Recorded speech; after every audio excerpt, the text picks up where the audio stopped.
नेते संस्थान काळापासून प्रतिवर्षी साजरा होणारा शिवसेना व राज्य गट यांच्या वतीने पारंपरिक नागपंचमी महोत्सव आयोजित करण्यात आलेला आहे।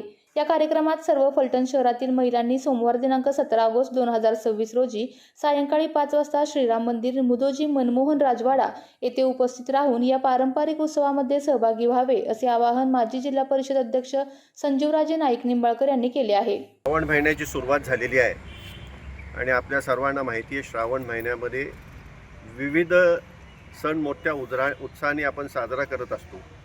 याच्यामध्ये नागपंचमी हा अत्यंत आपल्या सर्वांच्या दृष्टिकोनातून महत्त्वाचा सण हिंदूच्या प्रमाणे धर्माप्रमाणे आणि विशेष करून महाराष्ट्रामध्ये याला एक अन्यसाधारण महत्त्व या सणाला प्राप्त झालेलं आहे आणि फलटणमध्ये संस्थान काळापासून मोठ्या उत्साहाने नागपंचमीचा कार्यक्रम आमच्या भगिनी त्या ठिकाणी साजरा करत असतात। शनीनगर परिसरामध्ये हा कार्यक्रम ज्या ठिकाणी नागदेवतेचं पूजन करून साजरा होत असतो काही कारणामुळं ह्या वर्षी होऊ शकत नाही आणि परंपरा आपली जिवंत राहावी हा दृष्टिकोन ठेवून आमच्या भगिनींनी आणि असंख्य कार्यकर्त्यांनी हाच कार्यक्रम ऐतिहासिक श्रीराम मंदिरासमोर राजवाड्यासमोर त्या ठिकाणी करण्याचा निर्धार केलेला आहे आणि या कार्यक्रमासाठी आपण सर्वांनी उपस्थित राहावं, विशेष करून आमच्या माता भगिनींनी मोठ्या संख्येने उपस्थित राहावं अशा प्रकारची मी विनंती करत आहे। हा कार्यक्रम त्या ठिकाणी फलटण संस्थांच्या परंपरेला साजेचा असा नक्कीच होईल। फलटण कोरेगाव मतदारसंघातील आमचे शिवसेनेचे सर्व कार्यकर्ते एकत्रित येऊन हा कार्यक्रम यशस्वी व्हावा या दृष्टिकोनातून प्रयत्न करणार आहेत। राजे गटतील सर्व कार्यकर्ते एकत्रित येऊन हा कार्यक्रम यशस्वी होण्याच्या दृष्टीने त्या ठिकाणी सर्व नियोजन करणार आहेत। तर या कार्यक्रमाकरता जास्तीत जास्त महिलांनी उपस्थित राहून ही आपली असलेली परंपरा फलटण शहराला लाभलेली परंपरा आपण पुढे नेण्याच्या दृष्टीने हा कार्यक्रम यशस्वी करावी अशी मी सर्व आमच्या माता भगिनींना या ठिकाणी विनंती करत आहे।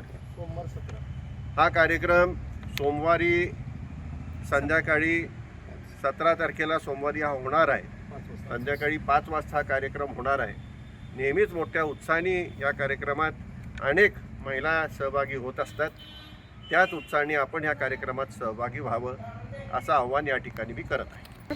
आत्ताच ज्याप्रमाणे बाबांनी सांगितलं त्याप्रमाणेच आपण दरवर्षी नागपंचमीचा मोठ्या उत्साहात कार्यक्रम नागपंचमीचा करत असतो। तो शनीनगर बागेत आणि तिथं नागनरसोबाचं मंदिर आहे, तिथं दर्शन घेऊन आपण हा कार्यक्रम करतो।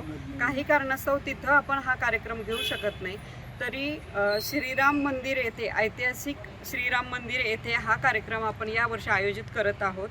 तरी सर्व ग्रामीण आणि शहरी महिलांनी या कार्यक्रमाला येऊन आनंद उत्सवात सामील व्हावं आणि आनंद लुटावा ही सर्वांना विनंती करते।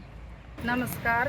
दरवर्षीप्रमाणे दरवर्षी जो शनी मंदिरात इथं कार्यक्रम होतो तो कार्यक्रम आता श्रीराम मंदिर इथे ठेवलेला आहे। तर सर्व महिलांनी ग्रामीण भागातील व शहरी महिलांनी शहरातील महिलांनी येऊन कार्यक्रमाला उपस्थित राहावे नम्र विनंती। आताच बाबांनी सांगितलं की आपला नागपंचमीचा सण सोमवारी होत आहे संध्याकाळी 5 वाजता। तर काही कारणामुळे ऐतिहासिक राजवाड्यासमोर हा कार्यक्रम होत आहे। तर सर्व महिलांनी या पंचमीच्या सणाचा आनंद घ्यावा आणि सर्व महिलांनी उपस्थित राहावे। तिथे वेगवेगळे खेळ घेण्यात येतील, तर त्याचा आनंद सर्व महिलांनी घ्यावा ही विनंती। नमस्कार। गेली 15 ते 20 वर्ष झाले आपण हा नागपंचमीचा कार्यक्रम पारंपरिक पद्धतीने शनीनगर येथे करत होतो। तो कार्यक्रम यंदा राजवाडा चौकात होणार आहे। तरी सर्व फलटणकरातील महिलांनी ग्रामीण व शहरी भागातील महिलांनी या कार्यक्रमासाठी उपस्थित राहावे ही विनंती। आपल्या तालुक्यातील जिल्ह्यातील बातम्या सर्वप्रथम पाहण्यासाठी आजच सातारा न्यूजला YouTube चॅनलवर सबस्क्राईब करा, लाईक करा, शेअर करा आणि बेल आयकॉन प्रेस करायला विसरू नका।